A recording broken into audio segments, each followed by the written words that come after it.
بسم الله الرحمن الرحيم.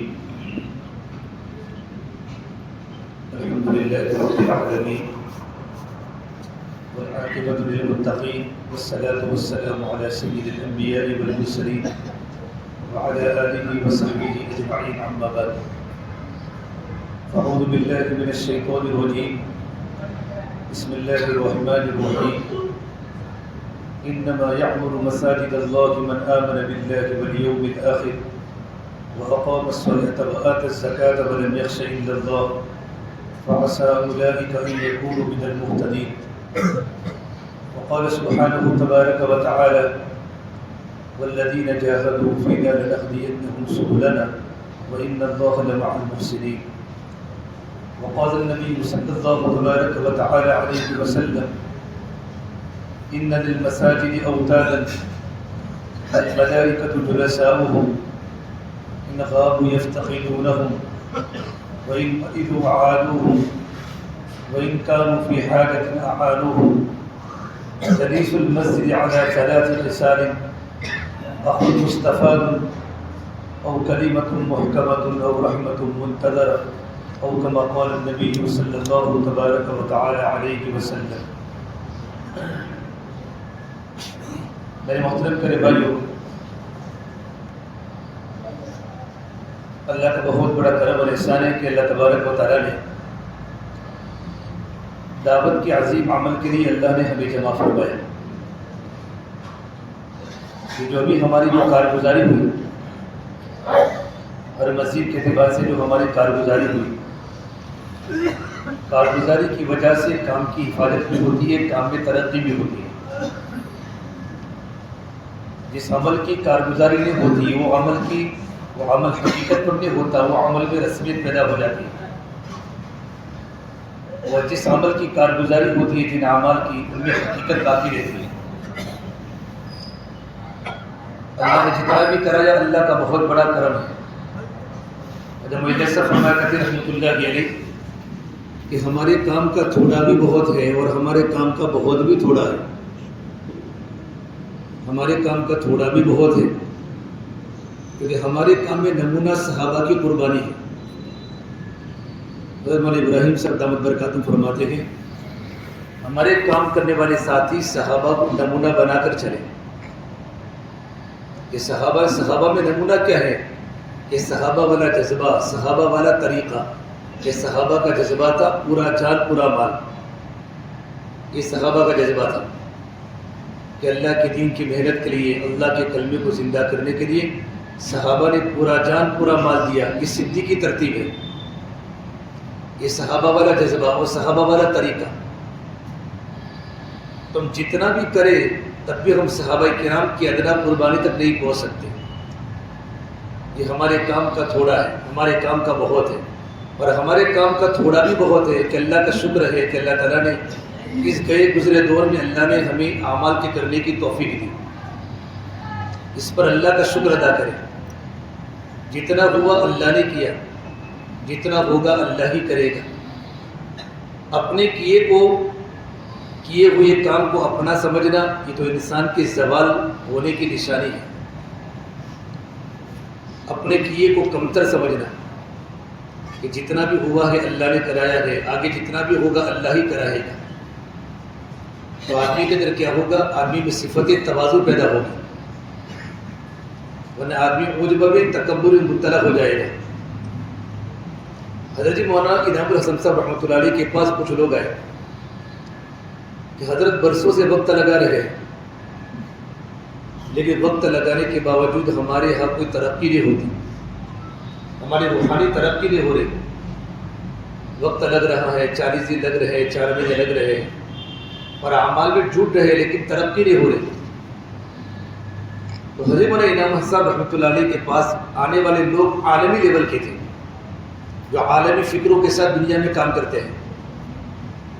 حضرت نے فرمایا 3 خصوصی اعمال ہیں، 3 عمومی اعمال ہیں. ہمارا جو مجمع ہوتا ہے صرف 3 عمل میں شریک ہوتا ہے، 3 خصوصی اعمال. ایک تو ہے بیان کرنا، نمبر 2 خصوصی ملاقاتوں میں گھومنا، اور نمبر 3 مشورے میں شرکت کرنا. کہ ہمارے 3 خصوصی اعمال ہیں کہ صرف ہم مشوروں میں شریک ہوتے ہیں. ماہانہ مشورہ ہے، 2 ماہانہ مشورہ ہے، تنفیذی مشورہ ہے. کہ مشورے میں ہماری حاضری ہوتی ہے، بیانات ہم کرتے ہیں، اور خصوصی ملاقاتوں میں ہم چلتے ہیں. اگر یہ صرف 3 عمل ہوتے رہے تو کیا ہوگا؟ کبر پیدا ہوگا، عجب پیدا ہوگا، تربیت نہیں ہوگی. اور 3 عمومی اعمال ہیں. کہ 3 عمومی اعمال کون سے ہیں؟ کہ ہر ایک انسان کی بات کو محتاط سمجھ کے سننا، چاہے بات کرنے والا لیواتے ہی کیوں نہ ہو، ان پڑھ ہی کیوں نہ ہو. محتاط سمجھ کر کہ اللہ کی بات کر رہا ہے، اللہ کے دین کی بات کر رہا ہے، محتاط سمجھ کے بات کو سننا کہ مجھے اس بات کی ضرورت ہے. کبھی بھی پروگرام ہوتا ہے تو پرانے ساتھی پیچھے بیٹھتے ہیں، نئے آگے بیٹھتے ہیں.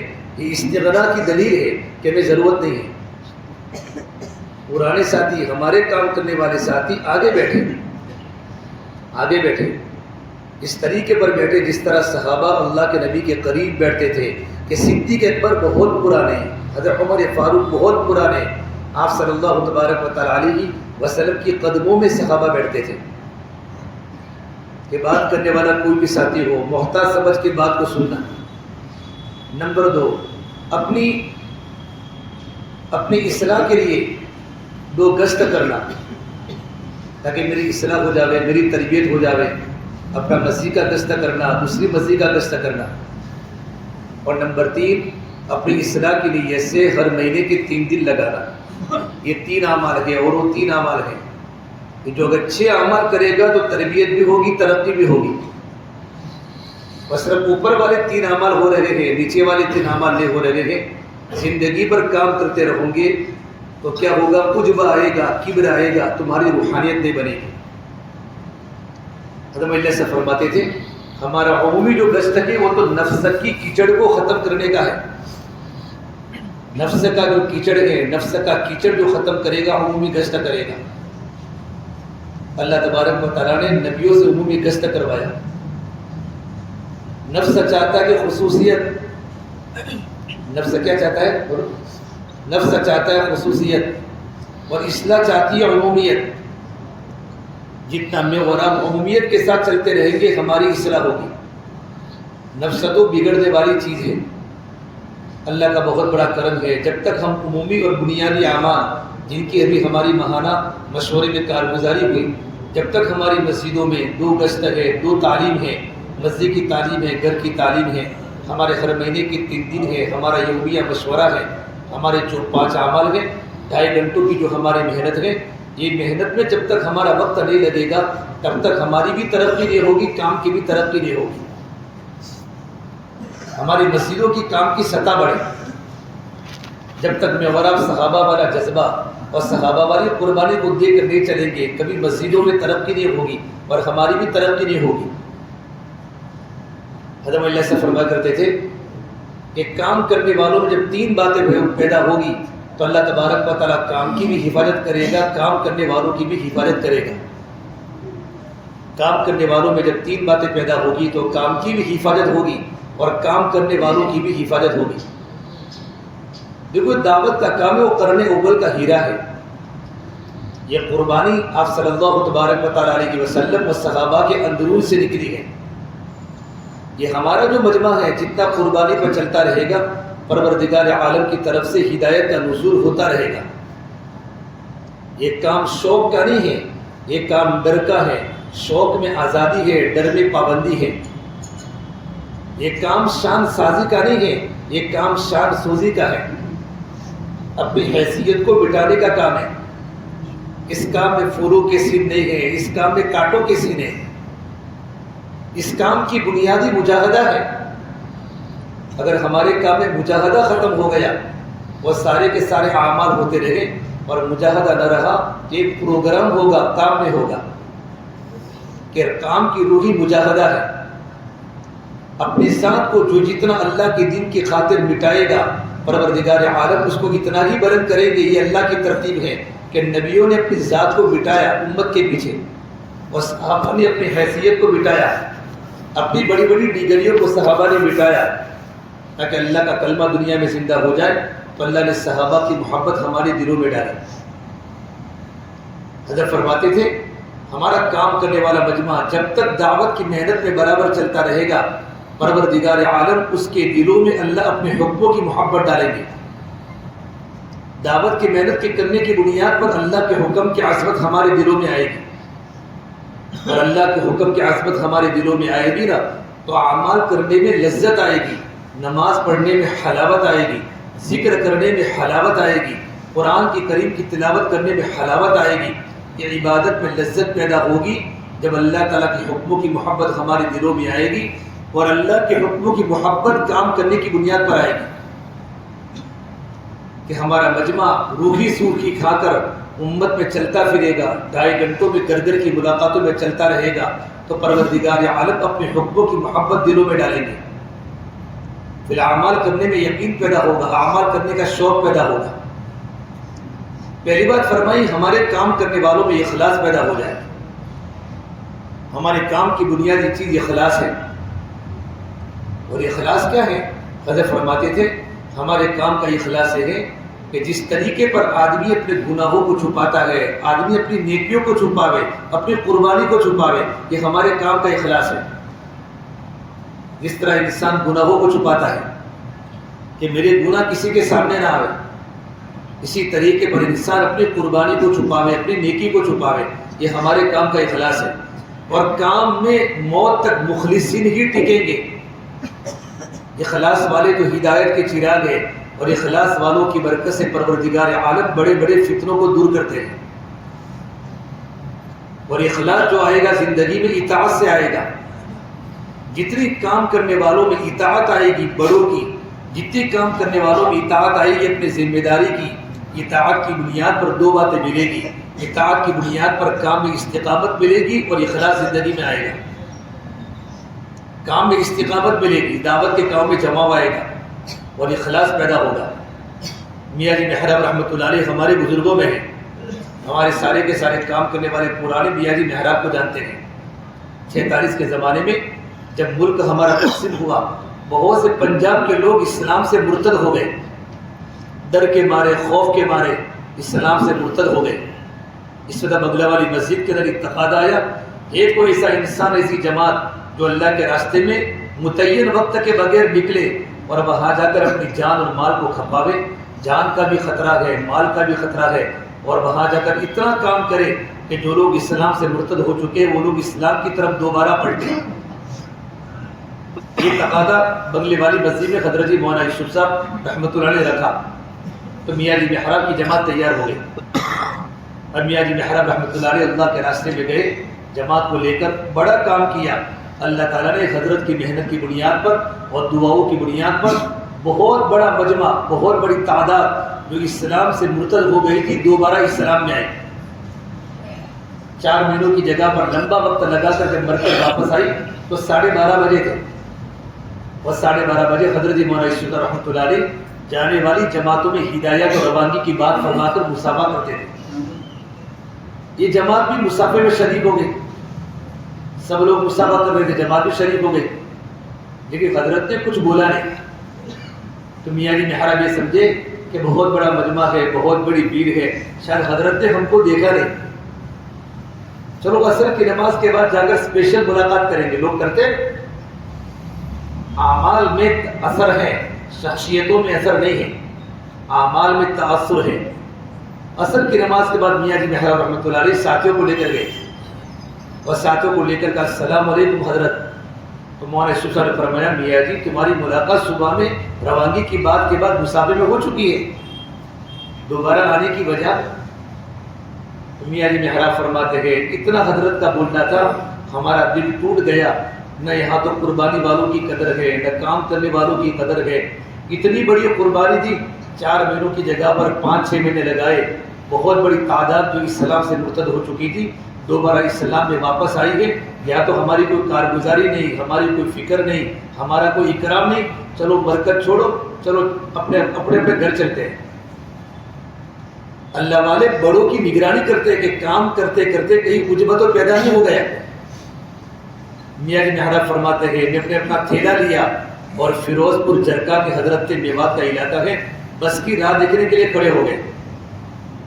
اب وہاں کھڑے ہوئے گئے، بس آتی نہیں، 4 گھنٹے ہو گئے، 5 گھنٹے ہو گئے، بس آتی نہیں۔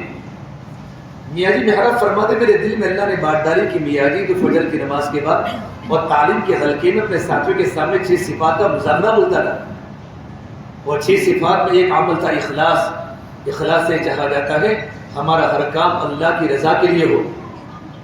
تو تو نے یہ کام کوئی حضرت جی کے لیے تو کیا نہیں، کسی کو بتانے کے لیے تو کام کیا نہیں، تیرا وقت جو لگا ہے صرف اللہ کی رضا کے لیے لگا ہے۔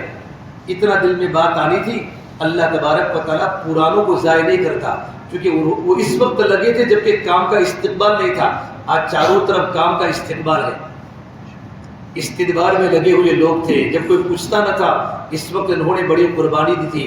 پروردگار عالم ایسے لوگوں کو کبھی ضائع نہیں کرتا۔ یوں کر کے واپس بغلے والی مسجد کی طرف آنے لگے تو مولانا یوسف صاحب رحمۃ اللہ علیہ مرکز سے باہر آ گئے، حالانکہ حضرت جی کبھی باہر نہیں آتے تھے، اور آنے کے بعد فرمایا آؤ میاں جی، آؤ میاں جی، آؤ میاں جی، یوں کر کے معانقہ کیا تو میاں جی محراب کو دھاڑے مار کر رونے لگے، حضرت یہ بات سمجھ میں نہیں آ رہی، میرے ساتھ کیا ہو رہا ہے؟ تو حضرت جی نے فرمایا میاں جی جب تم نے اپنی محنت کو اللہ کے لیے خالص کر دیا تو ہم نے ہماری ملاقات کو بھی اللہ کے لیے خالص کر دیا۔ اللہ تبارک و تعالیٰ نیک بندوں پر ہماری نیتوں کا اثر ڈالتے ہیں کہ ہمارے دل میں نیتیں کیا ہوتی ہیں، اور جو آدمی جتنا مخلص ہوگا، جتنا تھکے گا، اس کو خوشی ہوگی، وہ ساتھیوں کی طرف دیکھے گا نہیں کہ میرے ساتھی 2.5 گھنٹے دیتے کہ نہیں دیتے، میں کتنا دیتا ہوں اور مجھے میرے تھکنے پر اللہ اجر دے گا۔ دیکھو ہمارا کام نسب کا ہے، ہمارا کام تھکنے کا ہے۔ جو آدمی جتنا تھکے گا اللہ اس کے لیے ہدایت کے دروازے کھولے گا اور اللہ اس کو اپنا قرب عطا فرمائیں گے۔ اب نبیوں کی زندگی پڑھیں گے، نبیوں کی زندگی پڑھیں گے کہ نبی کتنے تھکتے تھے، صحابہ کتنے تھکتے تھے۔ سورہ یاسین میں حبیب بن نجار نے جب وہ 3 نبیوں کو جب قتل کرنے کے لیے آئے تھے وہ لوگ، اور 3 نبیوں کو جب قتل کر دیا، 3 نبیوں کو جب وہ قتل کرنے کے لوگ آئے تھے ان کی دعوت کو قبول نہیں کر رہے تھے، تو حبیب نجار نے یوں کہا تھا اتبعوا من لا يسألكم اجرا وهم مهتدون، آپ ان لوگوں کی باتوں کو مانو۔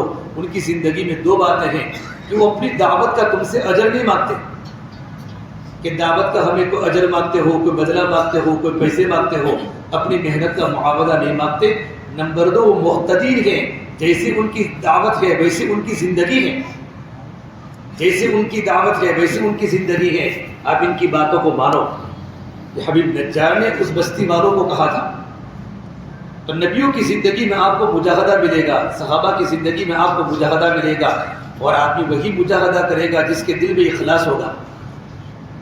ہماری ساری کی ساری مسجدوں کے ساتھی اپنے آپ کو فجر کی نماز کے بعد گھر گھر کی ملاقاتوں کے ذریعے اپنے آپ کو اتنا تھکاوے کہ ہمارا تھکنا اللہ کو پسند آوے۔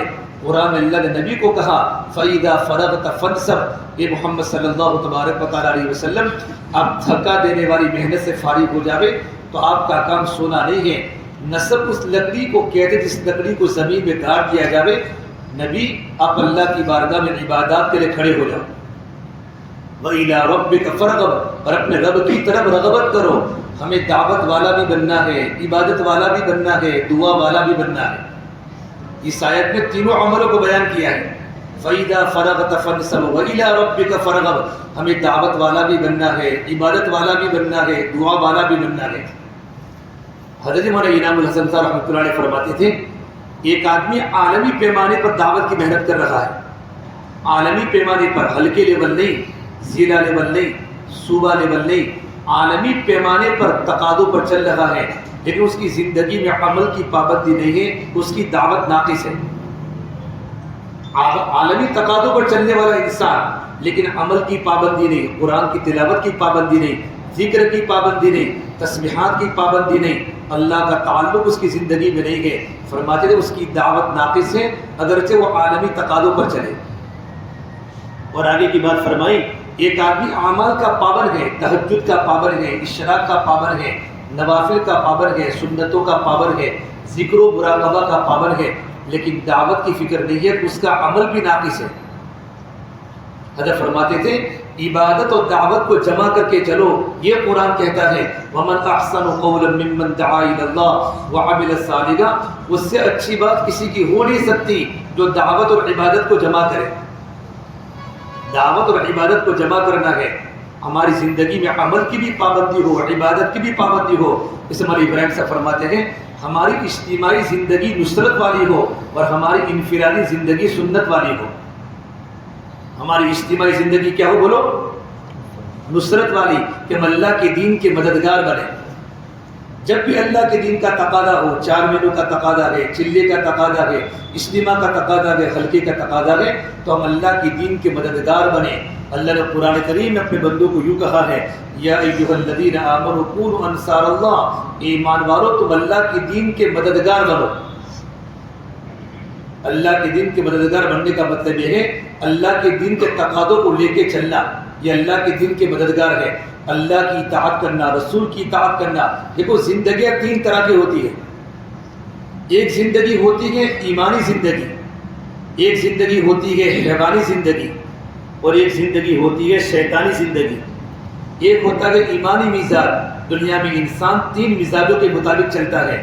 ایک ہوتا ہے ایمانی مزاج، ایک ہوتا ہے حیوانی مزاج، اور ایک ہوتا ہے شیطانی مزاج. ایمانی مزاج کیا ہے؟ کہ اللہ کی اطاعت کرنا، رسول کی اطاعت کرنا، اللہ کے حکموں کو دلوں میں اتارنا، اللہ کے نبی کے طریقے کو زندگی میں اتارنا، اور اللہ کے حکموں کو لے کر دوسروں کو دعوت دینا، اور اللہ کے نبی کی فکر کو لے کر عالم میں چلنا اور پھرنا. یہ مزاج ایمانی ہے جو صحابہ کا تھا. ہمارے پرانے ساتھی آگے بیٹھو، اگر ٹیک لگانے کی ضرورت ہو تو ہی بیٹھے، ورنہ آگے بیٹھے. ایمانی مزاج، اللہ کی اطاعت کرے، اللہ کے رسول کی اطاعت کرے. یہ ہمارا ایمانی، خدا کرے ہمارا مزاج ایمانی بن جائے. کہو آمین. خدا کرے ہمارا مزاج کیا بنے؟ ہمارا مزاج ایمانی بنے.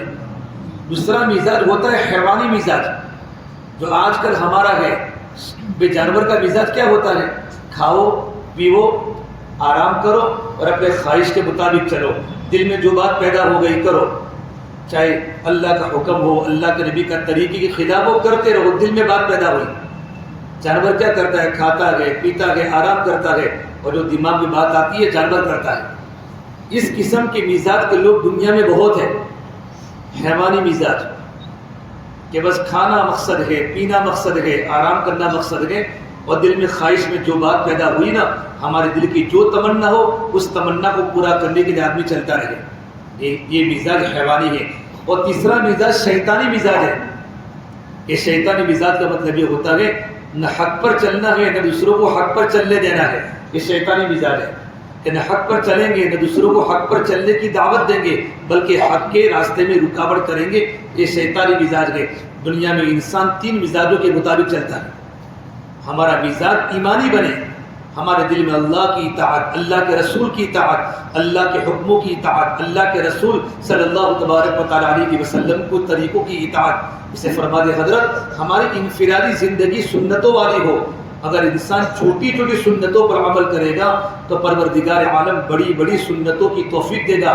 حضرت فرماتے تھے ہمارے کام کا مقصد ہی احیاء سنت ہے. ہمارے کام کا مقصد کیا ہے؟ سنتوں کو زندہ کرنا. ہمارے کام کا مقصد ہے سنتوں کو زندہ کرنا. اس لیے حضرت مجدد الفسانی دعا فرماتے تھے یہ اللہ تعالیٰ سنت پر زندہ رکھ اور سنت پر موت دے اور سنت کے زندہ کرنے پر زندہ رکھ. یا اللہ میری زندگی سنت پر ہو، میری موت سنت پر ہو، اور مجھے دنیا میں سنتوں کو زندہ کرنے پر زندہ رکھ. یہ حضرت مجدد الفسانی شیخ احمد سکندری اللہ سے دعا کرتے تھے. ہمارے تمام کام کرنے والوں کے ساتھیوں کی انفرادی زندگی سنت والی ہو. صحابہ کرام کی آپ زندگی پڑھیں گے تو صحابہ کرام کی زندگی میں یہ باتیں ملے گی. ایک مرتبہ اللہ کے نبی صلی اللہ تبارک و تعالیٰ علیہ وسلم کے بعد ایک صحابی آئے جن کے ہاتھ میں سونے کی انگوٹھی تھی. سونے کی انگوٹھی. آپ نے ان کے ہاتھ سے انگوٹھی کو نکال کے پھینک دیا. اس کے بعد اللہ کے نبی دوسری باتوں میں لگ گئے. جب آپ صلی اللہ علیہ وسلم اپنے گھر پر چلے گئے تو جو گری ہوئی انگوٹھی تھی، دوسرے صحابی نے کہا بھائی یہ انگوٹھی کو تو اٹھا لے، اس انگوٹھی کو بیچ کر جو پیسے آئیں گے اس کو اپنے گھر کے کام کاج میں ڈال دے. فرمایا نہیں، انا لا آخذہ ابدا حتی طرحہ رسول اللہ صلی اللہ علیہ وسلم. اس انگوٹھی کو بھی ہاتھ بھی نہیں لگا سکتا جس انگوٹھی کو میرے آقا صلی اللہ تبارک و تعالیٰ علیہ وسلم نے میرے ہاتھ سے نکال کے پھینکی ہوں. صحابہ کرام نے اتباع کا جذبہ، سنتوں کا جذبہ، یہ صحابہ کی زندگی میں آپ کو یہ ملے گا. یہ آپ کو ملے گا. ہماری انفرادی زندگی سنت والی ہو. اور ہماری اجتماعی زندگی نصرت والی ہو کہ ہم اللہ کے دین کا مددگار بنے. دیکھو دعوت کا ہمارا کام اجتماعی کام ہے, ہمارا ماہانہ مشورہ ہمارا اجتماعی عمل ہے. آپ اللہ کے دین کے مددگار بنے کہ آپ شریک ہو گئے. اس طرح ہمارے جتنے مسجدوں کے کام ہوتے ہیں, ہفتہ واری ہفتے کے کام ہوتے ہیں, مہینے کے کام ہوتے ہیں, ہمارے پورے سال کے جتنے بھی دین کے تقاضے ہیں, ہم اس میں اپنے آپ کو مستغنی نہ سمجھے بلکہ ہم دین کے مددگار بنے, اللہ کے دین کے تقاضوں میں آگے چلنے والے بنے. حضرت مولانا صاحب فرمایا کرتے تھے دین میں محنت کرو ہڈیوں کو پگھلانے والی, اور راتوں کو دعا کرو دلوں کو تڑپانے والی. ہماری محنت جب دین میں ہوگی نا تو پروردگار عالم راتوں کو رونے کی توفیق دے گا. اگر ہمارا دین بغیر محنت کے گیا تو ہماری رات بھی بغیر محنت کے جائے گی. اللہ کے نبی صلی اللہ تبارک و تعالی علیہ وسلم کی صفات کے بارے میں لکھا ہے کان دائب الفکر متباسل الاحزان, آپ ہمیشہ امت کے بارے میں فکر مند ہوتے تھے اور غمگین ہوتے تھے. تو قرآن کریم میں جگہ جگہ پر نبی کو تسلی دینی پڑی, فلا تذهب نفسك عليهم حسرات, اے نبی تیرے آنسو ہمیں دیکھے نہیں جاتے, اے نبی تیری تکلیف ہمیں دیکھی نہیں جاتی, کئی پستا پستا کر نبی اپنی جان کو ہلاکت میں نہ ڈال دے. لعلك باخع نفسك الا يكونوا مؤمنين, لعلك باخع نفسك على آثارهم ان لم يؤمنوا بهذا الحديث اسفا لست عليهم بوكيل لست عليهم بمسيطر. قرآن کریم اللہ تبارک و تعالی اللہ کے نبی کو تسلی دے رہا ہے. وَلَقَدْ نَعْلَمْ أَنَّكَ يَضِيقُ صَدْرُكَ مَا يَقُولُونَ, نبی ہم جانتے ہیں آپ کا سینہ تنگ ہو رہا ہے ان مشرکین مکہ کی گالیوں کی وجہ سے. نبی جب بھی تم پر حالات آوے نا فَسَبِّحْ بِحَمْدِكَ رَبِّكَ وَكُن مِّنَ السَّاجِدِينَ, آپ اپنے رب کی تعریف کیجئے, اپنے رب کی تسبیح پڑھیے اور سجدے میں جا کر اللہ کے سامنے مانگنے والے بنے کہ نماز کے ذریعے اللہ سے مدد طلب کرو. یا ایھا الذین آمنوا استعینوا بالصبر والصلاۃ, کہ صبر کے ذریعے اور نماز کے ذریعے اللہ سے مدد طلب کرو. حضرت منی بزدی فرماتے رضی اللہ تعالیٰ عنہ, اللہ کے نبی میں دعوت کی کتنی جان تھی. جیسے ہمارے ماحول ہے سورت کا, تیروپتی کا جو ہمارا ماحول ہے, یہ تو الحمدللہ مسلمانوں کا ماحول ہے. آپ صلی اللہ تبارک و تعالی علیہ وسلم جس وقت تک کام شروع کیا تھا چاروں طرف باطل کی فضائی تھی, چاروں طرف غیر مسلم تھے, ہر گھر میں بڑے بڑے بت تھے. لیکن جب آپ نے اللہ نے آپ کو نبی بنا کر بھیجا تو آپ کے دل میں ایک فکر پیدا ہوئی. حدیث پاک میں ہے جب آپ نے جبرائیل کو ہستی حالت میں دیکھا تھا, 2 مرتبہ ہستی حالت میں دیکھا ہے, ایک مرتبہ معراج کے موقع پر دیکھا اور ایک مرتبہ غار حرا میں قرآن کریم کی پہلی وحی اس وقت آپ نے دیکھا. تو اللہ کے نبی جبرائیل کو دیکھ کر گھبرا گئے. جبرائیل کی آمد اللہ کے نبی کے پاس 23 سال کے عرصے میں 24,000 مرتبہ ہوئی ہے, لیکن 2 مرتبہ اصلی شکل میں جبرائیل آئے. باقی مدینہ منورہ کے ایک صحابی دحیہ کلبی کی شکل میں جبرائیل امین قرآن کریم کی وحی کو لے کر آتے تھے. جب پہلی بار اصلی حالت میں دیکھا نا تو اللہ کے نبی صلی اللہ تبارک و تعالی علیہ وسلم جبرائیل کو دیکھ کر گھبرا گئے. اتنا بڑا فرشتہ کہ سر عرش پر ہے اور پیر فرش پر ہے, ایک پر مشرق میں ہے ایک پر مغرب میں ہے, اتنی بڑی مخلوق, اتنا بڑا جسم والا فرشتہ, اللہ کے نبی گھبرا گئے. وہ مشہور بخاری شریف کی روایت ہے, آپ نے اپنی بیوی خدیجہ کو فرمایا یا خدیجہ زمبلونی زمبلونی, مجھے چادر اڑاؤ مجھے ڈر لگ رہا ہے. اللہ کے نبی صلی اللہ تبارک و تعالی علیہ وسلم کو خدیجہ نے چادر اڑائی, آپ کی بیوی تھی, اور چادر اڑانے کے بعد فرمایا واللہ لا یخزیک ابدا, اللہ کی قسم اللہ تعالیٰ آپ کو رسوا نہیں کرے گا. پھر اللہ کے نبی کی صفتیں بتائی کہ میرے نبی کی صفت کوالٹی کیا تھی. دیکھو میرے بھائیو, اگر بیوی اگر ہماری تعریف کریں, بیوی یا ہمارا پڑوسی ہماری تعریف کرے تو ہم اللہ کی نگاہ میں اچھے ہیں.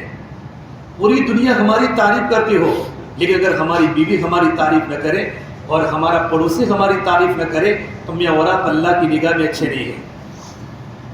حضرت خدیجہ نے کہا اے میرے پیارے شوہر, اللہ آپ کو رسوا نہیں کرے گا. پھر آپ کی اخلاقی باتیں بولی ہے, انک لتصل الرحیم وتکسب المعدوم وتحمد القلب وتعین علی نوائب الحق, آپ تو لوگوں کو جوڑنے والے ہیں, آپ تو لوگوں کے بوجھ کو اٹھانے والے ہیں, آپ تو مہمانوں کا اکرام کرنے والے ہیں, آپ تو غریبوں کے سروں پر ہاتھ پھیرنے والے ہیں. یہ اللہ کے نبی کی اخلاقی صفت کو بیوی نے بیان کیا. یہ صفتیں ہوتے ہوئے اللہ کبھی آپ کو ضائع نہیں کر سکتا.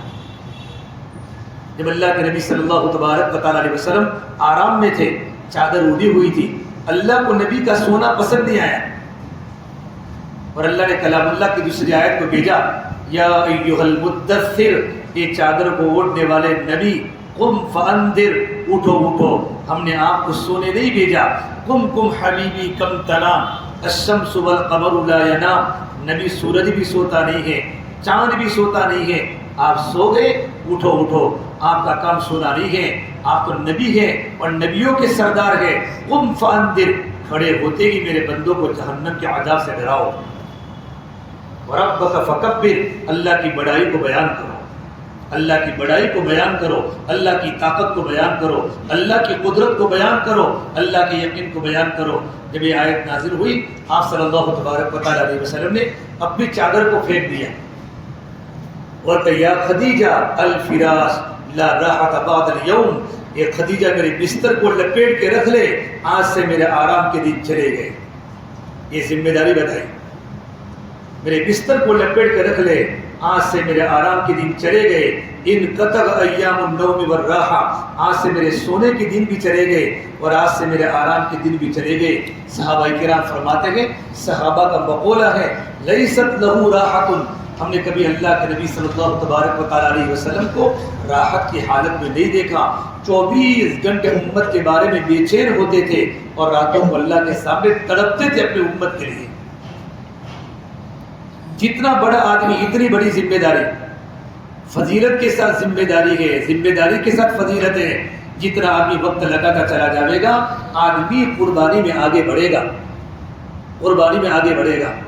یہ ہمارا مسجد جماعت کا جو ہمارا عملہ ہے، یہ ہمارا عملہ جتنا بڑا ہے، ہم قربانی میں آگے بڑھے، عبادت میں آگے بڑھے، معاشرت ہماری صاف ستھری ہو، معاملات ہمارے صاف ستھرے ہو، ہمارے اخلاق بڑے اچھے ہو، ہماری زبان میں احتیاط ہو، ہمارے مزاج میں نرمی ہو، کہ جتنا ہم آگے بڑھتے رہیں، عبادات میں آگے بڑھے، قربانی میں آگے بڑھے، اخلاق میں آگے بڑھے، رہن سہن میں آگے بڑھے۔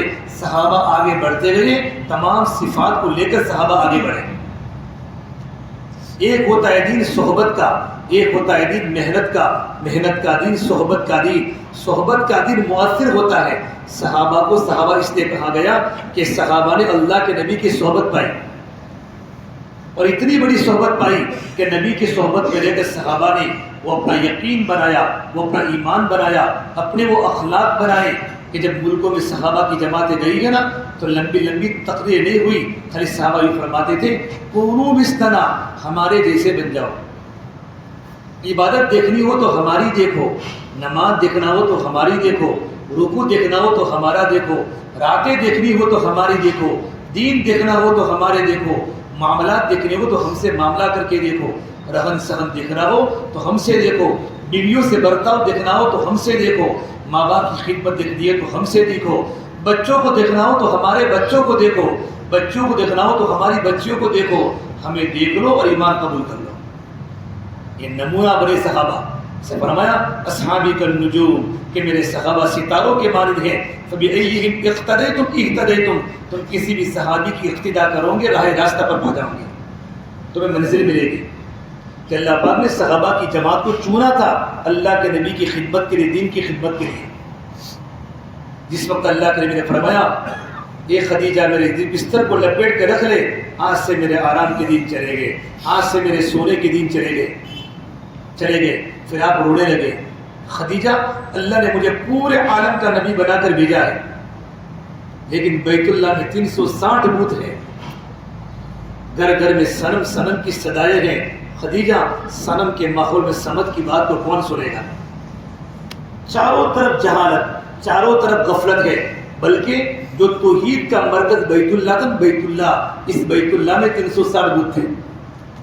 اس وقت خدیجہ نے کہا اے میرے شوہر رو مت، انت اول من تدعو انا اول من استجیب، اب دعوت دینے میں پہل کرے، میں لبیک کہنے میں پہل کروں گی۔ اتنی بڑی بات فرمائی۔ مستورات کو لے کر جماعتوں میں جاؤ، جب تک ہماری مستورات کا مزاج دعوت والا نہیں بنے گا ہم دین میں نہیں چل سکتے۔ حضرت فرماتے تھے تم تبلیغ میں ہوں گے، تمہاری عورتیں پبلک میں ہوگی، تمہاری عورتیں بازاروں میں ہوگی اور تم دعوت کے تقاضوں پر چلتے ہوں گے۔ اس لیے کہتے تھے مستورات کو دین پر لانے کے لیے ہمارے کارگزارے کے ایک عمل گھروں کی تعلیم تھی، اپنے گھروں کی تعلیم۔ مولانا عمر صاحب پالن پوری فرماتے تھے کہ گھروں کی تعلیم کی برکت سے کیا ہوگا؟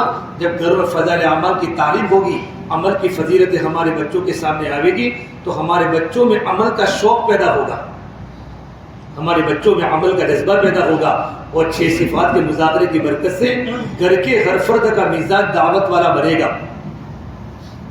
ہمارے بچے دعوت بولیں گے، ایمان بولیں گے، نماز کی دعوت دیں گے، علم و ذکر کی دعوت دیں گے، اکرام کی دعوت دیں گے، بیوی شوہر کا اکرام کرے گی، بچے ماں باپ کی خدمت کریں گے، چھوٹا بھائی بڑے بھائی کا اکرام کرے گا، بھائی بہن کی خدمت کرے گا، پڑوسی کی خدمت کرے گا۔ جب گھر میں اکرام بولا جائے گا، اخلاص بولا جائے گا، اور اللہ کے دین کے تقاضوں کی باتیں ہمارے گھر میں آئے گی۔ حضرت فرماتے تھے اگر ہمارے گھروں میں تعلیم کے حلقے زندہ نہ ہوئے تو ہم گھر پر رہتے ہوئے بھی بے گھر ہو جائیں گے، گھر پر رہتے ہوئے بھی بے گھر ہو جائیں گے۔ کیا مطلب؟ ہمارے بچے آوارہ ہو جائیں گے اور ہماری بچیاں پردوں سے باہر نکل جائے گی، اور جب مستہ گھر میں ہوگا نا تو بچے ماں کا ساتھ دیں گے، باپ کا ساتھ دے دیں گے۔ اپنی مستورات گھروں میں تعلیم اور اپنی عورتوں کا وقت لگانا۔ دیکھو جب نکاح کا مسئلہ آتا ہے تو گھر میں کس کی چلتی ہے؟ تمہاری چلتی ہے؟ کس کی چلتی ہے بولو؟ عورت کی چلتی ہے۔ اتنوں کو بلانا ہے، یہ مجھے رسم کرنی ہے، ہلدی کرنی ہے، مہندی کرنی ہے، تو شوہر کو عورت کی بات ماننی پڑتی ہے، کیونکہ عورت کا وقت جماعتوں میں نہیں لگایا اور گھروں میں تعلیم کا حلقہ۔ دیندار آدمی بھی اپنی عورت کی بات کو مان کر نبی کے سنتوں کے جنازے اپنے گھروں سے نکالے گا کہ گھر میں تعلیم کا حلقہ شروع نہیں ہوا۔ اور یہ فرماتے مفتی سید العابدین صاحب، ہمارے پڑوس کے ملک کے ذمہ دار حضرت معین اللہ صاحب کے زمانے کے بڑے بزرگ فرماتے تھے اگر گھروں میں تعلیم کے حلقے نہ لگے تو ہمارے گھر میں وہ سارے کے سارے کام ہوں گے تو یہود و نصارہ کے گھروں میں ہوتے اور ہمیں پتہ بھی نہیں ہوگا۔ ہمارے بیٹے کے بال بدل جائیں گے، اس کی کٹنگ بدل جائے گی، اس کا لباس بدل جائے گا، ہم تبلیغ کی محنت میں ہوں گے، ہم دین کے تقاضوں پر ہوں گے، اور ہماری بچیاں سورت کی مارکیٹ میں بغیر برقعے کے گھومیں گی، ہمارے جوان لڑکے نبی کے سنت و خلاف یہودیوں کے مطابق زندگی گزارے گا اور ہم تبلیغ میں ہوں گے۔ گھروں کی تعلیم تمام جھگڑوں کے ختم کرنے کا بہترین عمل، تمام باطل کے سوراخوں کے بند کرنے کا عمل گھروں کی تعلیم ہے۔ ایک بار شروع کر کے تو دیکھو گھروں کی تعلیم، کہ گھروں کی تعلیم کی برکت سے گھر میں مزاج دینی بنے گا، گھر میں فرشتوں والا ماحول بنے گا، بیوی شوہر کی اطاعت کرے گی۔ جب گھروں میں تعلیم نہیں ہوتی اور گھروں میں قرآن کی تلاوت نہیں ہوتی، اس کا یہ اثر ہوتا ہے ہمارے گھروں میں شیطان کا ڈیرا لگ جاتا ہے، پھر چھوٹی چھوٹی باتوں پر بیوی شوہر کی نافرمان بن جاتی ہے، بچے شوہر کے نافرمان، بچے ماں باپ کے نافرمان بن جاتے ہیں۔ یہ چھوٹی چھوٹی باتوں پر گھر میں جو جھگڑے ہوتے ہیں، ایک گھروں میں شیاطین کا اثر ہے۔ کہ شیاطین کا اثر گھر میں کیوں آیا؟ کہ گھر میں قرآن کریم کی تلاوت بھی نہیں ہوئی اور گھر میں فضیلت والی کتاب نہیں پڑھی گئی، فضل اعمال نہیں پڑھی گئی۔ اس لیے مستورات میں دین کا ہونا ضروری ہے۔ اچھا خدیجہ نے کیا کہا؟ فوراً یوں نہیں کہا کام چھوڑ دو۔ کیسے ہوگا؟ انت اول من تدعو انا اول من استجیب۔ آپ دعوت دینے میں پہل کریں، میں لبیک کہنے میں پہل کروں گی۔ اور میرے بھائیو، سب سے پہلے بات اللہ کے نبی صلی اللہ تبارک و تعالیٰ علیہ وسلم کی حضرت خدیجہ نے مانی ہے، اتنی مانی کہ خدیجہ مالدار گھرانے کی بیٹی تھی۔ اللہ کے نبی تو فقیر تھے اور آپ کا فقر اختیاری تھا، آپ نے فقر کو پسند کیا تھا۔ اللہ نے یوں کہا نبی جی اگر آپ کو ہو تو مکے کے پہاڑ کو سونے کا بنا کر آپ کے ساتھ ساتھ چلاؤ۔ میرے نبی نے کہا نہیں، مجھے سونے کے پہاڑ نہیں چاہیے۔ آپ نے غریبی کو پسند کیا اور آپ نے فرمایا میں تو ایک وقت کھانا کھاؤں گا تاکہ تیرا شکر ادا کروں، ایک وقت بھوکا رہوں گا تاکہ میں صبر کروں، اور میں اس طرح کھانا کھاؤں گا جس طرح ایک غلام کھانا کھاتا ہے۔ آپ اپنی زندگی بتائی۔ حضرت خدیجہ مکہ کی مالدار ترین تاجر عورت نے جب اللہ کے نبی سے ہاتھ پر بیعت فرمائی کہ میں دین کے کام میں تعاون کرے گی، اپنا سارا مال اللہ کے نبی کے دین کی محنت پر لٹا دیا۔ آج ہمارا مال شادیوں میں لٹتا ہے، منگنیوں میں جاتا ہے، جب بھی اللہ کے دین کا تقاضا آیا میرے پاس پیسے نہیں ہے۔ صحابہ اللہ کے دین کے تقاضے پر اپنے مالوں کو لٹاتے تھے۔ صحابہ کے زمانے میں دو ترتیبیں تھیں، مالدار صحابہ کی ترتیب الگ تھی، غریب صحابہ کی ترتیب الگ تھی۔ کہ غریب صحابہ کی ترتیب کیا تھی؟ کہ غریب صحابہ کرام کبھی سوال نہیں کرتے تھے۔ سنو میری بات، غریب صحابہ کی ترتیب تھی کہ غریب صحابہ کرام کبھی سوال نہیں کرتے تھے۔ کتنی گھر میں غربت آ جائے، سوال حدیث پاک میں ہے کہ سوال کرنا ذلت ہے۔ نمبر 2، کبھی غریب صحابہ کی غربت اللہ کے راستے میں جانے میں رکاوٹ نہیں بنی۔ اکثر صحابہ غریب آپ کو ملیں گے، مدینہ منورہ کے انصار مدینہ کھیتی باڑی کرنے والے آپ کو غریب ملیں گے، لیکن بدر کا تقاضا، احد کا تقاضا، مستدی کا تقاضا، خندق کا تقاضا، بلکہ غزوہ تبوک، غزوہ حنین، جتنے بھی اللہ کے دین کے تقاضے آئے ہیں، غریب صحابہ کرام کی غربت کبھی اللہ کے راستے میں رکاوٹ نہیں بنی۔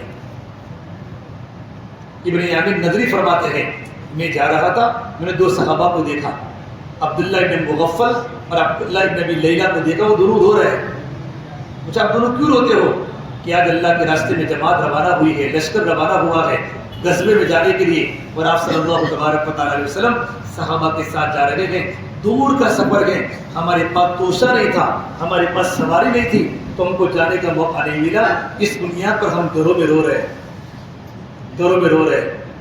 ابن یامین نظری فرماتے ہیں، میں نے کہا میں تم کو توشہ بھی دیتا ہوں، سواری بھی دیتا ہوں، تم اللہ کے راستے میں چلے جاؤ۔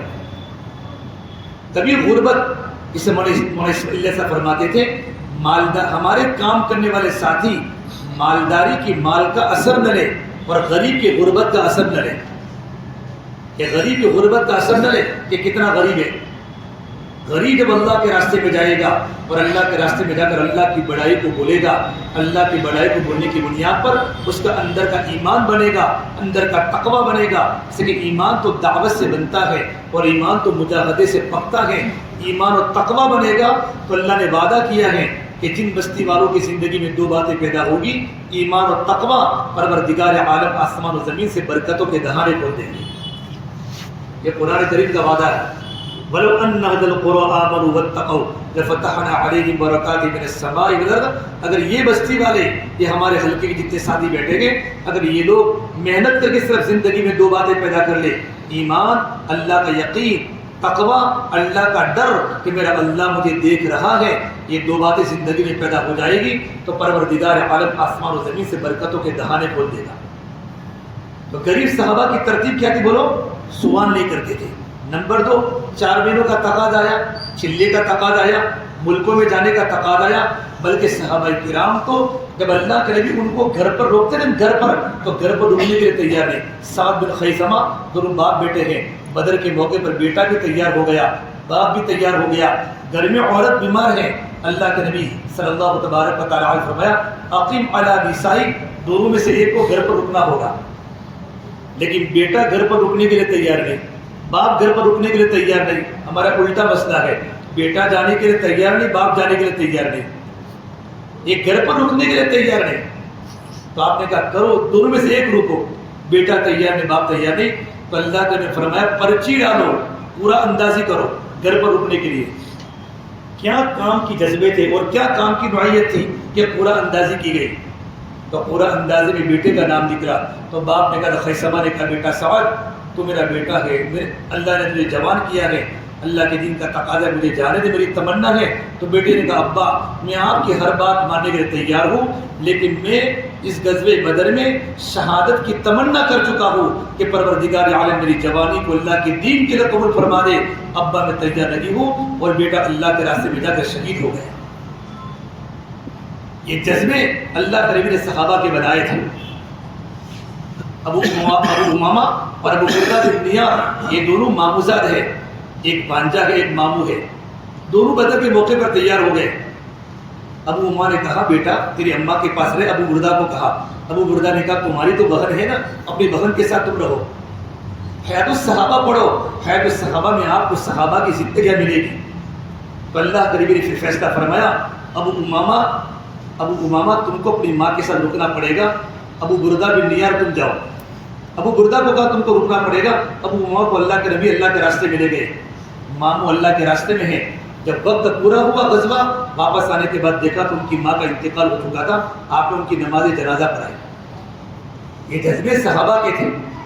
نعمان بہت بڑے صحابی ہیں، مقداد بن اسود رضی اللہ تعالیٰ عنہ اللہ کے نبی کے رازدار، اتنے بوڑھے ہو چکے ہیں اور ان کا بدن اتنا موٹا تھا کہ ان کی بدن کی چمڑی جب صندوق میں بیٹھا کرتے تھے تو ان کی بدن کی چمڑی زمین پر لٹکتی تھی، اتنی بڑی صندوق میں بیٹھتے تھے، اتنا ان کا بدن موٹا ہو گیا تھا۔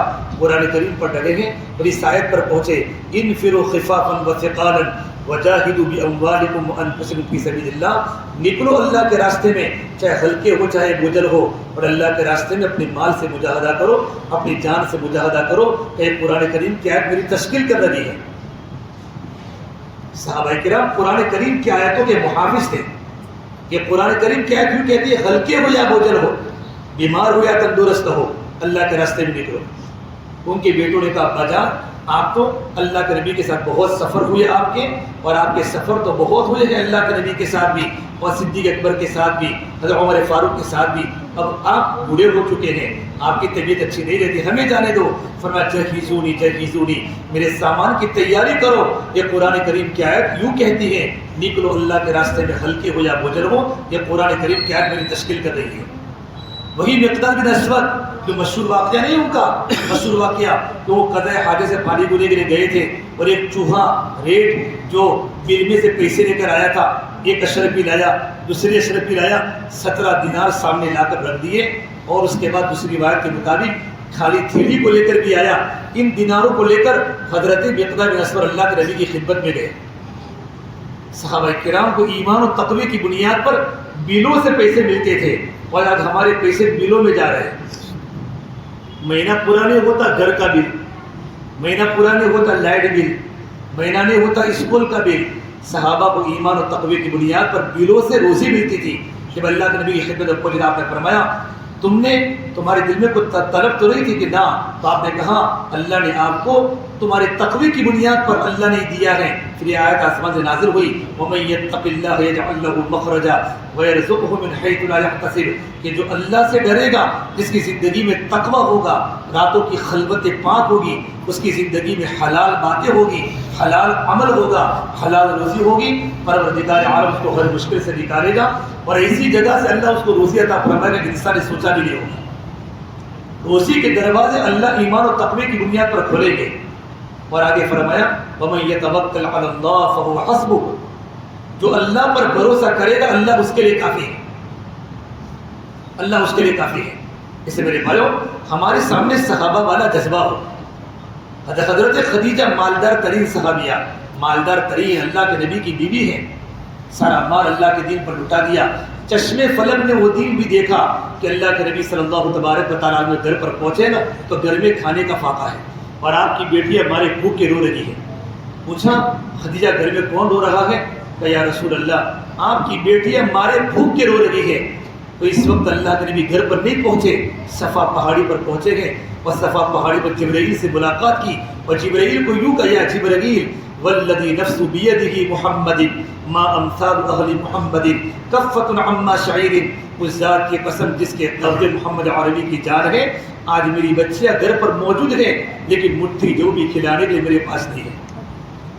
دیکھو بیٹا دعوت کا کام کرتے کرتے یہ گھروں کے حال پہنچے ہیں. حضرت عائشہ اللہ کے نبی کی بیوی فرماتی ہیں کہ میں نے میرے سرکار کو دیکھا جب رات کا وقت ہوتا تھا گھر میں ہوتے تھے، اتنی بھوک آپ کو لگتی تھی کہ چارپائی کی لکڑی پر آپ الٹے سو جاتے تھے. میں فرماتی حضور آپ ایسا کیوں کرتے ہیں؟ فرماتی عائشہ بھوک لگی ہے، بھوک لگی ہے، بھوک لگی ہے. عالم کے نبی پورے عالم کے سردار جب میرے آقا پیدا حضرت خدیجہ حضرت آمینہ فرماتی ہے جب میرے سرکار جب دنیا کے در باہر آئے اچانک روشنی آسمان سے آئی، اتنی روشنی آئی کہ میں نے اس روشنی میں میں نے ہیرا کے محلات دیکھے، میں نے قیصر و کسریٰ کے باغات اور ان کی وہاں کی بڑی بڑی حکومتیں دیکھی. اتنی روشنی آئی. حضرت آمینہ فرماتی ہے تھوڑی دیر کے بعد دیکھا کہ اللہ کے نبی میری گود میں نہیں ہے. ایک بادل آیا بادل، اور بادل نے اللہ کے نبی کو ڈھانپ لیا. میں نے کہا میرے سرکار کہاں گئے، میرا بچہ کہاں گیا، ابھی پیدا ہوئے ہیں. تو اندر بادل میں سے آواز آئی طوفوا بہ مشارق الارض ومغاربها، اس بچے کو مشرق اور مغرب کا چکر لگاؤ لیعرفوا باسمہ ونعتہ وصورتہ، تاکہ ساری دنیا پہچان لے یہ کتنا بڑا مقام والا نبی ہے، یہ کتنی بڑی شخصیت ہے، یہ کتنی بڑی اونچی ہستی ہے. اور پھر بادل میں سے آواز آئی وآتوہ خلق آدم، اسے آدم علیہ السلام کی اخلاق دو، و معرفت شیش علیہ السلام کی معرفت دو، و شجاعت نوح علیہ السلام کی شجاعت دو، و خلت ابراہیم علیہ السلام کی دوستی دو، و استسلام اسماعیل علیہ السلام کی قربانی دو، و حکمت لوط علیہ السلام کی حکمت دو، و فصاحت صالح علیہ السلام کی فصاحت دو، و بشرا یعقوب علیہ السلام کی بشارت دو، و جمال یوسف علیہ السلام کا جمال دو، و رضا اسحاق علیہ السلام کی رضا دو، و شدت موسیٰ علیہ السلام کی شدت دو، و جہاد یوشع علیہ السلام کا جہاد دو، و حب دانیال علیہ السلام کی محبت دو، و وقار الیاس علیہ السلام کا وقار دو، و اطاعت یونس علیہ السلام کی اطاعت دو، و زہد عیسیٰ علیہ السلام کی دنیا سے بے رغبتی دو، وَغْمِدُوهُ بِأَخْلَاقِ النَّبِيِّينَ اس نبی میں تمام نبیوں کے کمالات، تمام نبیوں کی کوالٹی اس نبی میں بھر دو۔ حسن یوسف دم عیسیٰ ید بیدا داری آچے خما خوبا دارت تو تنہا داری۔ ابھی سرکار پیدا ہوئے ہیں اور پیدا ہوتے نبی کے وہ کمالات ہیں۔ جب میرے نبی جب 63 سالہ زندگی ہوتے ہوتے آپ میں کتنے کمالات پیدا ہوئے ہوں گے، کتنی ترقی ہوئی ہوگی، انسان کبھی تصور نہیں کر سکتا۔ امت کے پیچھے دوڑنے والے، تڑپنے والے حضرت منیر اصلی فرماتے ہیں میں نے میرے سرکار کو دیکھا، فجر کے بعد ملاقاتوں میں نکلے، ہمارا مجمع فجر کے بعد سو جاتا ہے، فجر کے بعد سونے کا وقت نہیں ہے، فجر کے بعد کا وقت اللہ کے ذکر کا ہے۔ ایک مرتبہ اللہ کے نبی گھر پر آئے تو فاطمہ سوئی ہوئی تھی، آپ نے اپنی بیٹی کو ڈانٹا، بیٹا فاطمہ فجر کے بعد کا وقت سونے کا وقت نہیں ہے، فجر کے بعد کا وقت اللہ کی ملاقات کا ہے، اللہ کے ذکر کا ہے۔ بیٹی فجر کے بعد اللہ کی روزی تقسیم ہوتی ہے، اگر تو سوتی رہے گی اللہ کے رزق سے محروم ہو جائے گی۔ ہم فجر کے بعد اون کی اور سورت کی گلیوں میں چلے اپنے محلے میں اور ایک ایک گھر پر جا کر دروازہ کھٹکھٹاوے، اللہ کی بڑائی کو بیان کرے۔ امت سوئی ہے، امت فرائض کو چھوڑ چکی ہے۔ حضرت مولانا صاحب فرما کرتے تھے جب 50% کا مجمع جب نمازی بنے گا، 50% کے اوپر امت میں نمازی بنیں گے، اللہ حق کو غالب کرے گا اور باطل کو مغلوب کرے گا، اور اگر 50% مجمع نمازی بنا تو اللہ باطل پر بریک لگا دے گا۔ اپنی مسجدوں کی استعداد دیکھیں، میری مسجد کے احترام میں 400 مکان ہیں، فجر میں کتنے نمازی ہیں، ظہر میں کتنے نمازی ہیں، ہمیں فکر نہیں، ہم تڑپتے نہیں۔ حضرت منیر فرماتے میرے آقا صلی اللہ علیہ وسلم فجر کی نماز کے ملاقاتوں میں نکلے، ایک ساتھی کی ملاقات کی، اس نے اللہ کے نبی کے چہرے پر تھوکا، فَمِنْهُمْ مَنْ تَفَلَ فِي وَجْهِهِ، کس کے چہرے پر تھوکا بھائی؟ اللہ کے نبی کے چہرے پر تھوکا۔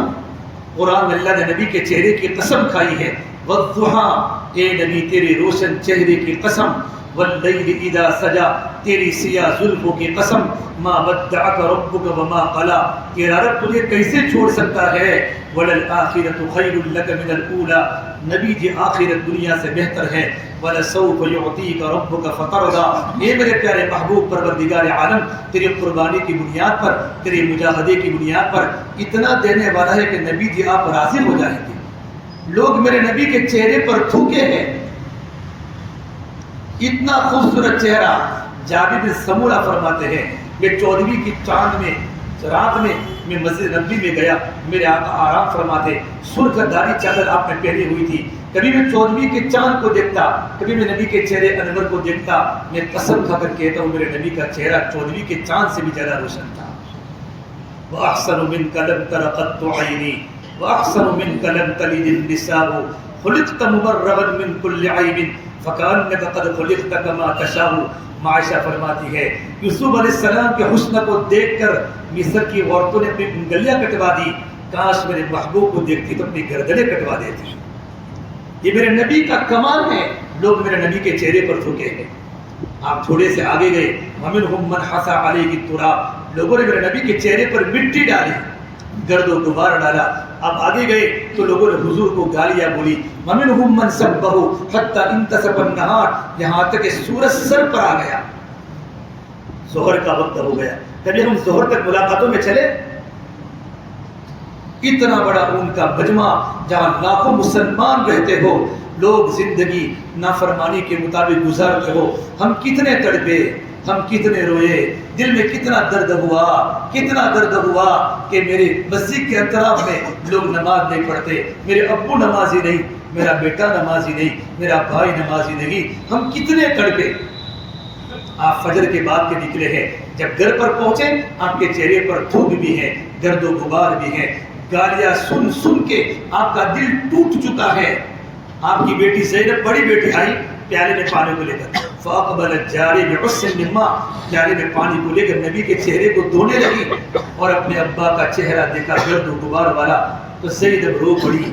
جب زینب کو روتا دیکھا نا تو سرکار مدینہ کا پیمانہ چھلک گیا اور آپ نے کہا اللہ تخشى علی ابیک الخیر، میری بیٹی زینب تم مت رو، اللہ تیرے ابا کے آسمانوں پر حفاظت کر رہا ہے۔ بھائیو یہ قربانی نا ایسے نہیں پھیلی، اتنا بڑا مجمع ایسے نہیں بیٹھا، بڑا رویا گیا ہے، بڑا تڑپا گیا ہے۔ جب میرے آقا نے جب کام شروع کیا، گھر گھر میں لوگ اسلام پھیلنے لگے، تو سرداران پورے سے ابو طالب کے پاس پہنچے۔ آپ ابو طالب کی تربیت میں تھے، آپ کے چچا کی تربیت میں تھے، بڑا ساتھ دیا تھا، ایمان نہیں ملا تو بڑے بڑے سرداران آئے۔ ابو طالب نے کہا تمہارے بھتیجے کو سمجھا دو، تمہارے بھتیجے نے گھر گھر میں دشمنی پیدا کر دی ہے، ہمارے بازاروں میں آ کر اللہ کی توحید کی دعوت دیتا ہے، ہماری بتوں کو برا بھلا کہتا ہے۔ اللہ کے نبی کو بلایا، آپ تشریف لائے، سارے سرداران بیٹھے ہوئے تھے، آپ کھڑے ہو گئے کہ چچا کیا ہے؟ کہا بیٹے بھتیجے تو اتنا سارا بوجھ مجھ پر مت ڈال، تو ان کے بتوں کی برائی کرتا ہے، تو اللہ کی توحید کی دعوت دیتا ہے، اتنا بوجھ مجھ کو برداشت نہیں ہوتا، بیٹے تو کیوں اپنے آپ کو رسوا کرتا ہے، تو مجھے بھی رسوا کرتا ہے۔ اللہ کے نبی سمجھ گئے کہ میرے چچا ان کی باتوں میں آ چکے ہیں اور میری چچا اب مجھے اپنے پاس سے روک رہے ہیں۔ اس وقت جو اللہ کے نبی نے دعوت کی استقامت کی بات کہی، چچا آپ کیسی بات کرتے ہیں؟ آپ میری داہنے ہاتھ میں سورج لا دے، بائیں ہاتھ میں چاند لا دے، اللہ کی قسم اس کلمے کو لے کر اللہ نے مجھے بھیجا ہے، میں کام کرتا رہوں گا یہاں تک کہ دنیا میں اللہ کا کلمہ زندہ ہو جائے، یا کام کرتے کرتے میں اللہ کے راستے میں شہید ہو جاؤں۔ استقامت اور کام کی ہمت بتائی۔ ابو طالب سمجھ گئے کہ میرا بھتیجا اپنی بات پر مستقیم ہے اور اپنی بات پر جمع ہوا ہے کہ بیٹا موت تک میں تیرا ساتھ دوں گا تو کام کرتا رہے۔ بھائیو ہمیں کیسے بھی حالات ناگواری کے کیوں نہ ہو، یہ کام اللہ نے میرے دل میں ڈالا ہے، اس کام کی بصیرت مجھے ملی ہے، میں کام کسی طرح چھوڑ نہیں سکتا، اس کام کے لیے میں زندگی قربان کر سکتا ہوں۔ حضرت اللہ صاحب فرماتے تھے میں امت میں دو باتیں چاہتا ہوں، ایک بات تو میں چاہتا ہوں ہماری جماعتیں نکل کر قریہ در قریہ، اقلیم در اقلیم، زیرہ در زیرہ، تحصیل در تحصیل، ملک در ملک، ہماری جماعتیں اللہ کے کلمے کو لے کر دیوانہ وار گھوم رہی ہو۔ دوسری بات میں چاہتا ہوں ہمارے ہر ساتھی کی تمنا اللہ کے راستے میں شہادت کی ہو۔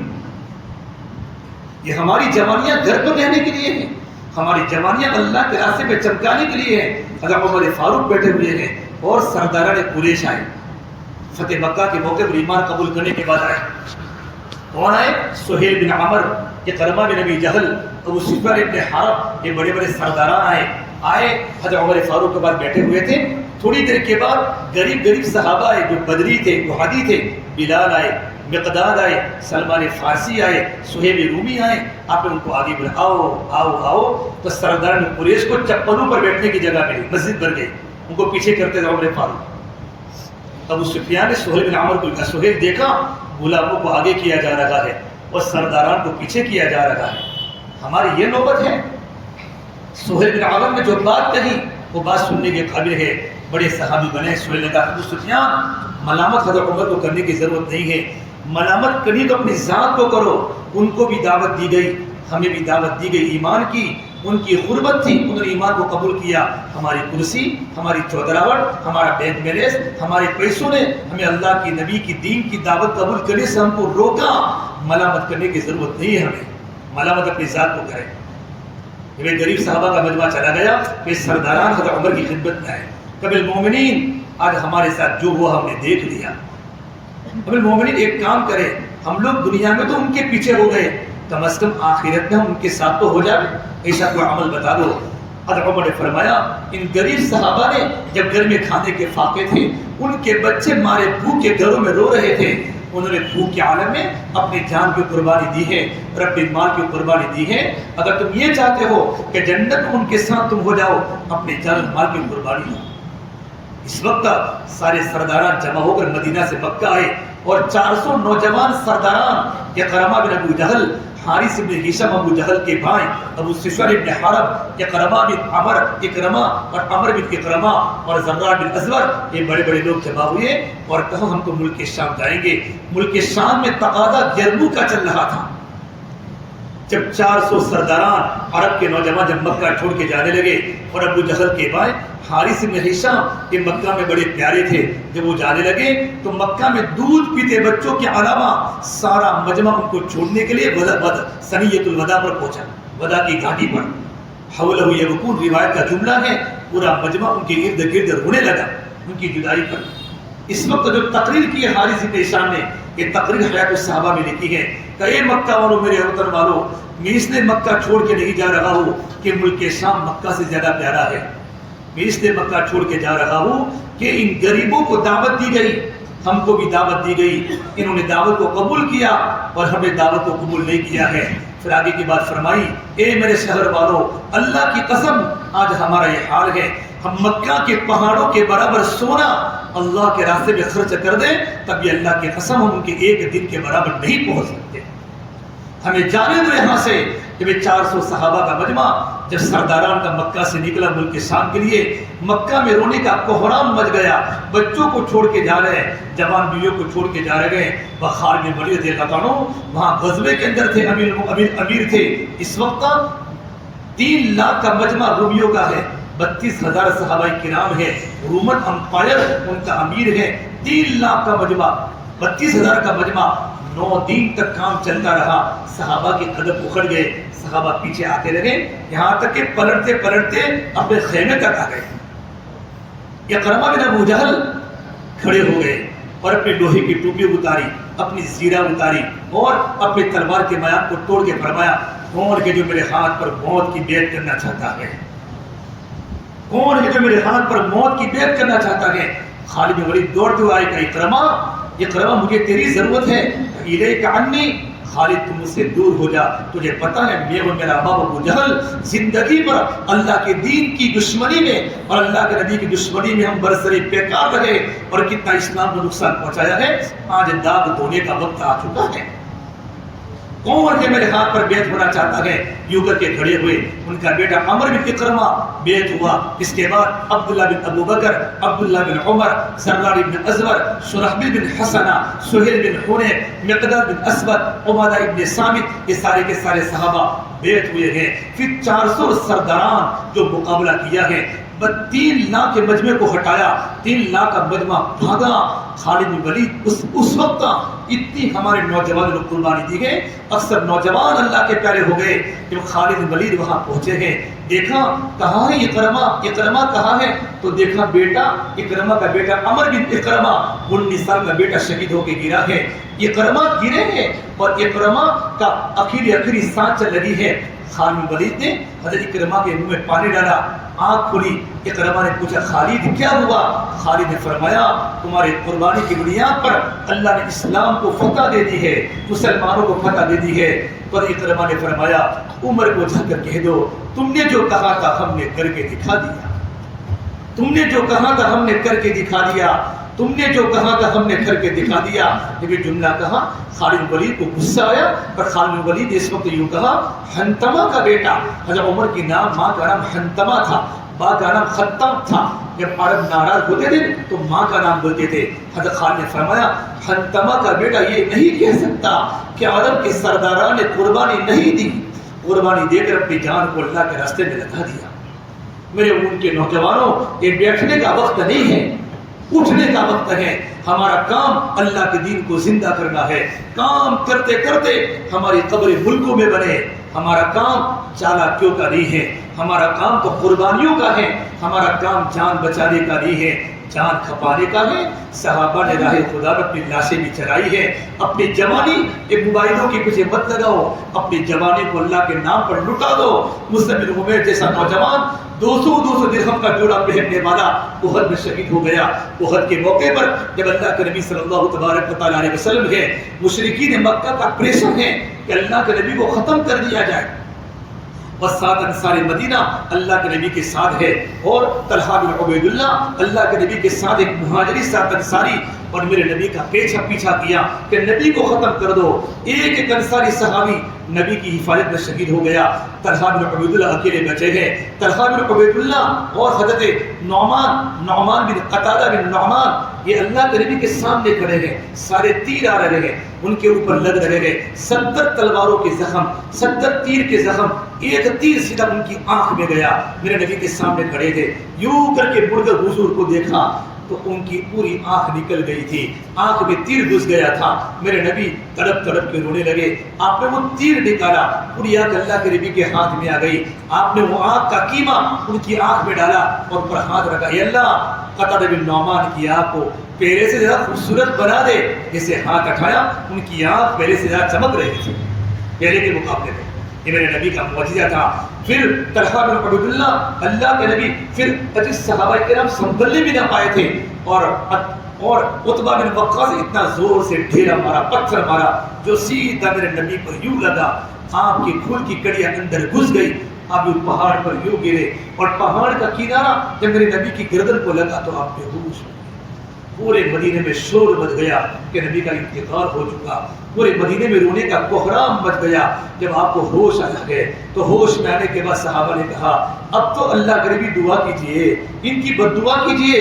اتنے زخم لوہ لوہان ہیں, لوہ لوہان ہیں. زمین و آسمان میں رونے کا کوہرام بچا ہوا ہے.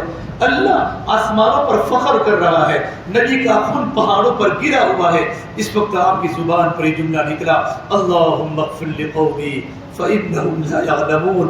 اے اللہ میری قوم کی مغفرت فرما دے, میری قوم مجھے جانتی نہیں ہے. یہ خیر خواہی کا جذبہ نبی میں ہوتا ہے, دائی میں ہوتا ہے. پھر طلحہ بن عبید اللہ اکیلے میرے نبی کو لے کر پہاڑ پر چڑھے, گدے پر بٹھا کر. پھر مشرکین نے گھیرا لیا, آپ نے اپنے نبی کو بٹھایا. طلحہ بن عبید اللہ ایو ہاتھ سے تیروں کو روکتے رہے, ہاتھ ختم ہو چکا. آپ نے کہا وجبت وجبت, طلحہ تیرے پر جنت واجب ہو چکی, تیرے پر جنت واجب ہوگی. پھر میرے نبی کو لے کر پہاڑ پر چڑھنے لگے ان سے بچانے کے لیے. پھر مشرکین نے گھیرا کیا, پھر میرے نبی کو بٹھایا. پھر طلحہ بن عبید اللہ اکیلے سب تیروں کو روک رہے ہیں. آپ کی زبان پر جملہ ہے وجبت وجبت, طلحہ تیرے پر جنت واجب ہو گئی. جب تیسری مرتبہ جب میرے نبی کو بہت گھیراؤ کیا, جب میرے نبی کو یوں کر کے آپ نے سلایا, جس پہاڑ پر آپ نے سلایا وہ پہاڑ کا ٹکڑا روئی کی طرح نرم ہو گیا, روئی کی طرح نرم ہو گیا اور آپ سو گئے. میرے بھائیو, میرے نبی کے جسم مبارک پہاڑ پر لگنے کی وجہ سے پہاڑ موم بن جاوے, پہاڑ نرم بن جاوے, تو جو محنت اور جو قربانی میرے نبی کے بدن سے نکلی ہوگی, ان قربانی کے اللہ کی بارگاہ میں کیا قیمت ہوگی, کیا قیمت ہوگی. اس سے آپ سے گزارش ہے میرے بھائیو, میں بات لمبی کرنا نہیں چاہتا, آپ سے گزارش ہے ہمارا مجمع قربانی پر آئے, ہمارا مجمع قربانی پر آئے. ہم صرف بیان سننے کے لیے جمع نہیں ہوئے, یہ ہمارا ماہانہ کارگزاری کا مشورہ ہے. ماہانہ کارگزاری کے بعد ہمارے سامنے ہمارا سورت کا اجتماع ہے. اجتماع کے موقع پر ہمارے گھر گھر میں قربانی زندہ ہو رہی ہو. جب اللہ کے نبی صلی اللہ تبارک و تعالی وسلم نے احد کے موقع پر تشکیل فرمائی, وسارعوا الی مغفرۃ من ربکم وجنۃ عرضها السماوات والارض اعدت للمتقین, دوڑو اپنے رب کی طرف, مغفرت کی طرف, اور ایسی جنت کی طرف جس کی چوڑائی آسمان و زمین کے برابر ہے. آپ نے ترغیبی جملہ کہا, سارے صحابہ تیار ہیں. ہم تیار ہیں. اللہ کے نبی یہ گھروں میں دیکھتے نہیں گھروں میں کیا حالات ہیں, یہ گھروں کو دیکھتے نہیں تھے. حضرت اقربا بیٹھے ہوئے تھے, وہ بولے نہیں. آپ نے کہا اقربا تمہیں نہیں جانا, خاموش رہے. اقربا گھر پر آئے اور ان کا بیٹا بشیر اکیلا بچہ تھا, ان کی ماں نہیں تھی, چچا نہیں تھے, بھائی نہیں تھے. اپنے بیٹے کو, بیٹا اللہ کے نبی صلی اللہ تبارک علیہ وسلم نے اللہ کے راستے میں جانے کی تشکیل کی ہے, جنت کی بشارت سنائی ہے. بیٹا تو گھر میں اکیلا ہے, تیری ماں بھی نہیں, تیری بہن بھی نہیں, تیرا بھائی بھی نہیں, میں جانے کے لیے تیار ہوں, بیٹا کیا کروں. وہ صحابیات کے بچے تھے, گھر گھر میں دین کی محنت زندہ تھی کہ ابا جان آپ اللہ کے راستے میں چلے جاؤ, مجھے اللہ کے حوالے کر دو. یہ تو منافقین کہتے تھے ہماری بعورہ, ہمارے گھر میں کوئی نہیں ہے, بیوی اکیلی ہے. اللہ کہتے ہیں ان کو کہہ دو ان یریدون الا فرارا, یہ لوگ بہانے بنا کر اللہ کے دین کی محنت سے بھاگنا چاہتے ہیں. جب بشیر اللہ کے راستے میں نکلے, اقربا اپنے بیٹے بشیر کو اٹھنے پر بٹھایا.